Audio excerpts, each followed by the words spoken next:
In this video, I'm going to show you how to crochet the Daisy Beanie. We are going to start with a slip knot and chain 4.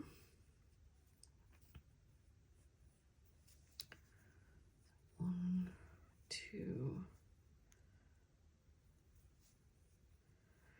Once I have 4 chain, I'm going to slip stitch into the first chain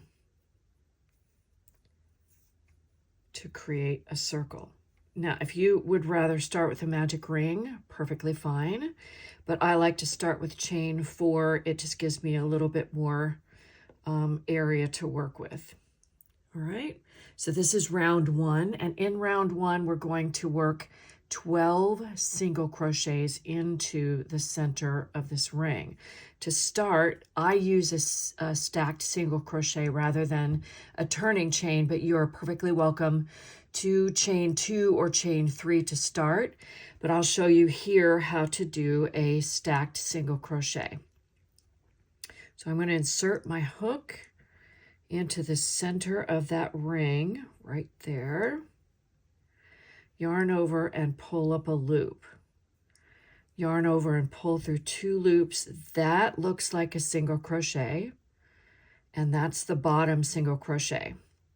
To finish the stitch, I insert my hook through the left vertical bar, yarn over, pull up a loop, and then yarn over and pull through the 2 loops that are on the hook. And that is the stacked single crochet, STSC in the instructions. And to finish, that counts as a double crochet. To finish, I'm going to work 11 double crochet into the same center of the ring. Now, if you're working with a magic ring or magic circle, you do the same thing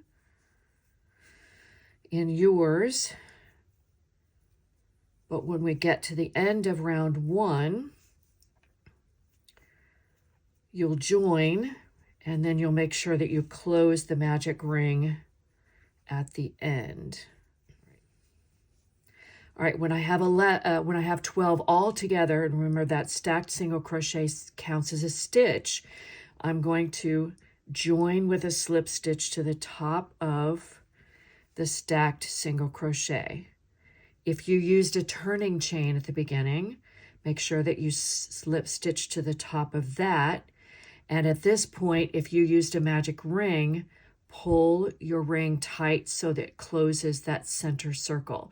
So if you use the chain 4, join with a slip stitch like I do, the hole at the top of your hat will probably be a little bit bigger, which will factor in just a little bit to the measurement of the crown of your hat.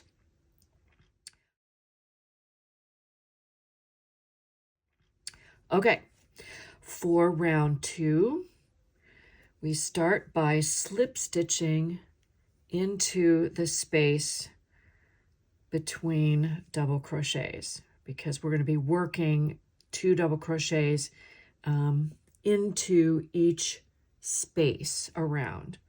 All right, I'm going to start with my stacked single crochet again, and remember that counts as a double crochet. So I'm going to work, that's 1, and then I work 2. This is the second double crochet worked into that space. And I'm going to do that, I'm going to do that all the way around.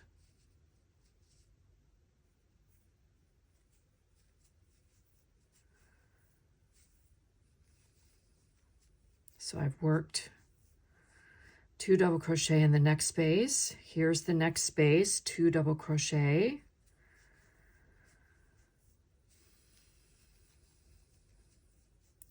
And I'm going to do that all the way around. I will finish up my round 2 and meet you back at the beginning. All right, so I'm at the end of round 2. I've worked 2 double crochets in each space around. And the way the flat circle for the crown works is that we start with 12 double crochet in the center, and each round out until we get to the end of the crown, for whatever size you're working, you're increasing 12 double crochet each round. So I have 12 double crochet in the first round. I have 24 double crochet in the second round. So to finish my round, I'm going to join with a slip stitch to the top of that stacked single crochet or turning chain, whichever you used. All right, so there's through round 2.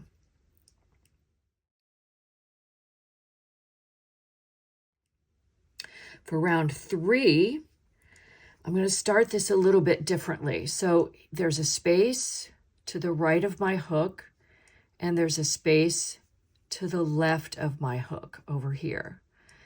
To start this round, I'm going to work a stacked single crochet in the space that sits to the right of the hook. So it's going to feel like I'm working backward, but I'm really not. So I'm going to do a stacked single crochet. If you do a turning chain, you're going to work 2 or 3 chain right where you are. But to work that stacked single crochet in the space to the right of the hook, I insert my hook, yarn over, pull up a loop, yarn over, pull through both loops. Then I'm going to insert my hook through the vertical bar like I did before, yarn over, pull up a loop, and then yarn over and pull through 2 loops. Now I'm actually going to leave that space for now. We're going to finish it at the end of the round. Next, I'm going to go to the next space, which is here, and I'm going to work a granny stitch in that space.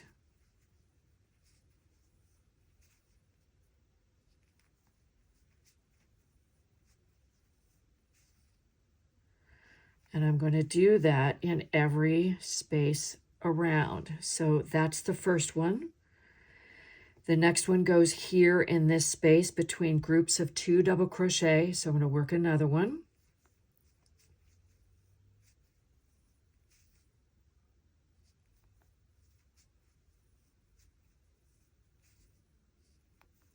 And then I'm going to do that very same thing all the way around until I reach that space where I worked the stacked single crochet. So I'm going to work the rest of my round 3, and I'll meet you back at the end of the round.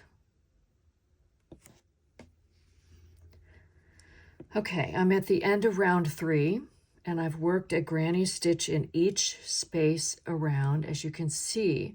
So the last thing I need to do in round 3 is finish the first granny stitch that I started with my stacked single crochet. So in that space, I'm going to work 2 double crochet, and then the third double crochet of that granny stitch is the first stacked single crochet that I made. So I'm going to slip stitch to the top of that,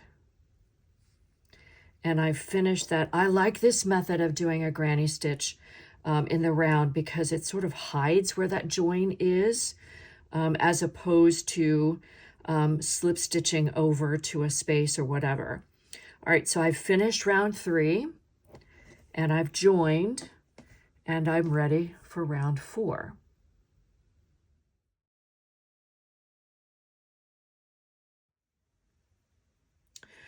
To start round 4, I actually need to slip stitch into this space. And in that space, I'm going to do a stacked single crochet. Again, you can do a turning chain of 2 or 3 if you like, and a double crochet to go with it. So in this round, all the way around, I'm going to be working groups of 2 double crochet, but I'm going to be working them not only in spaces, but I'm going to be working them in the middle stitch of the granny stitch below. So this next group of 2 goes in that middle stitch. So I skip a stitch, which is actually hidden right there. I skip a stitch and I do 2 double crochet here.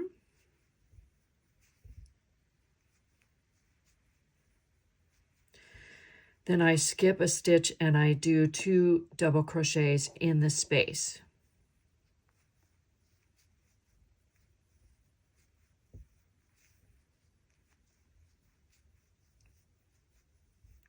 Again, skip 1 stitch, that's the hidden stitch here, and do 2 double crochets in the stitch, the middle stitch of the granny stitch below. 1 more. And 2 double crochet in the space.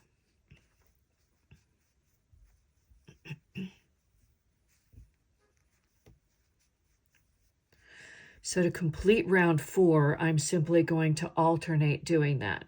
I'm going to alternate putting 2 double crochets in the middle stitch of the granny stitch below here, and then in the space. And I'm going to do that all the way around till I get back to the end. So I'll finish up my round 4 and meet you at the end. Okay, I am at the end of round 4. And I'm going to slip stitch to the top of my stacked single crochet or turning chain, whichever you used. And before you move on to round 5, be sure that you have 24 groups of 2 double crochet each, or 48 double crochet all together.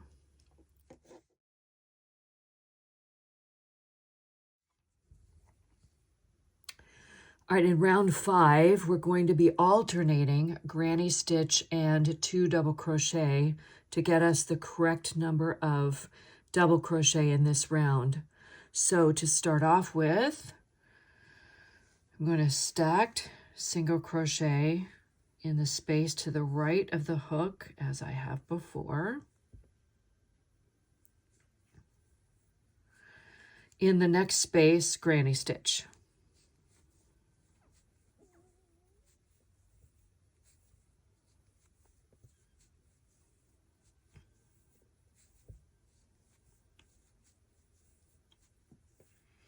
And in the next space, 2 double crochet.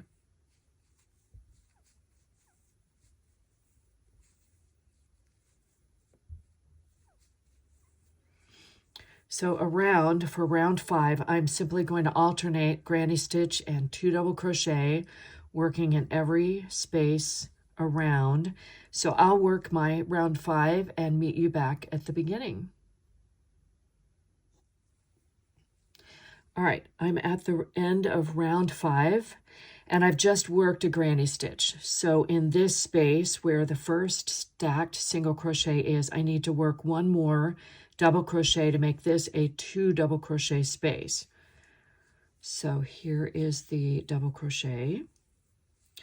And since I'm finished, I'm going to join to the top of this stacked single crochet to finish round 5. You just want to make sure that around you have actually alternated a granny stitch, 2 double crochet, granny stitch, 2 double crochet, all the way around to make sure that you have the right number of double crochet for round 5.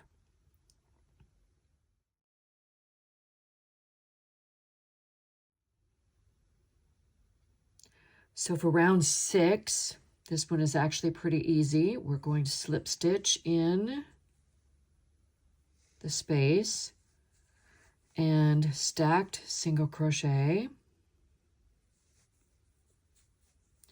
Work 2 more double crochet.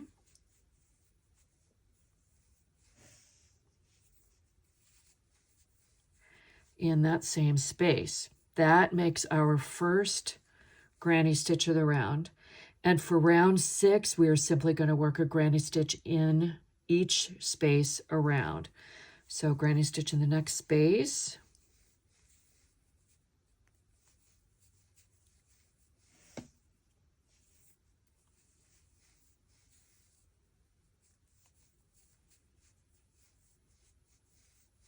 And I'm going to continue doing that same thing all the way around until I have 24 granny stitches.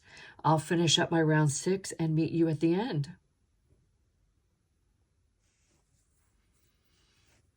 Okay, I am back at the end of round 6, and all I have to do is join with a slip stitch to the top of that stacked single crochet or turning chain.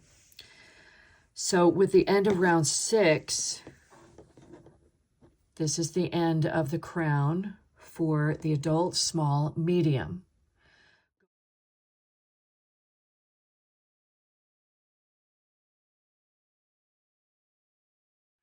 Going forward, working on the body, you're simply going to work granny stitches in each space around. So to start round 7, we do what we've done numerous times before. We're going to work that first stacked single crochet in the space to the right of the hook. And then from there forward, we're going to work granny stitches in every space around. When we come back and meet at the end of round 7, we work those 2 additional double crochets in that space to complete the first granny stitch. For round 8, simply slip stitch into the next space, 2 more double crochet to make that first granny stitch, and then work a granny stitch in each of the spaces around for a total of 24. Once you finish round 8, you're simply going to repeat round 7 and 8 3 more times for a total of 6 rounds. And then to finish off the body of the hat for the small medium, you're going to work round 7 one more time. So when you finish the hat, the small medium, the crown, and the body, you'll have a total of 15 rounds in this size. At the end of round 15, don't fasten off. You're going to proceed directly to the band.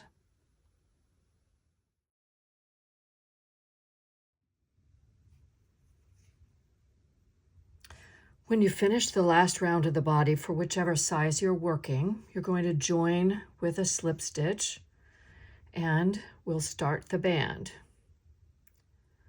For round 1 of the band, we're actually going to work in turned rounds for the band. So let's chain 1. And now we're working on the wrong side of the body. We're going to work a single crochet in that very first stitch, the same one that the chain is coming out of. So we work a single crochet there. And in every stitch around. So I'm going to work a single crochet in every stitch around, and I'll meet you at the end of round 1. All right, at the end of round 1, I'm just going to finish this last stitch, and I'm going to join with a slip stitch to that very first stitch. And that is round 1. For round 2, I'm going to turn and work on the other side, on the right side. I've already chained 1. And instead of working in this very first stitch where the chain is coming out, I'm going to work the first stitch in the back loop only in the next stitch. And you'll see when we get around to the end of the round how that makes for a really nice join. So I've already chained 1. I'm going to skip that first stitch, that same stitch, and back loop only single crochet in the next stitch and every stitch around. So I'm going to finish round 2, and when I get to the end, I'll show you how to end it and finish the band.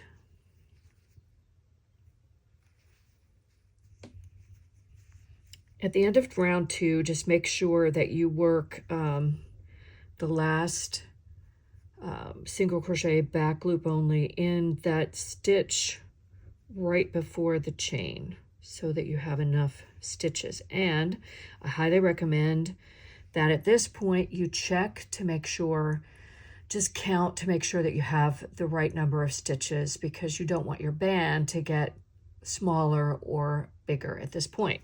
So to end this round, I'm going to slip stitch into that first single crochet and join like so. Okay, so that's the end of round 2. To finish off the band, I'm going to make 4 more rounds. So for round 3, I would start that exactly like round 2 because I'm repeating round 2 for all of the other rounds. So I chain 1 and I'm skipping that first stitch where the chain came from, and I'm single crocheting into that next stitch. So that's the beginning of round 3. So for the rest of the band, I'm going to continue repeating round 2 where I chain 1, I turn, I chain 1, and I start single crocheting in the back loop only. Now in my version I have 6 rounds, and I'll show you what that looks like. So I've done it on the smaller version here. And that's what it's going to look like when it's done. But if you want your band to be a little bit wider, you can certainly repeat round 2 as many times as you want. If you made it even wider, you could almost make this a slouchy hat. And to finish it off, if you like, you can make a small flower. This was a little bit big for this version, but you can attach that flower to the band and put that over one ear to wear it. So that's the end of the Daisy Beanie.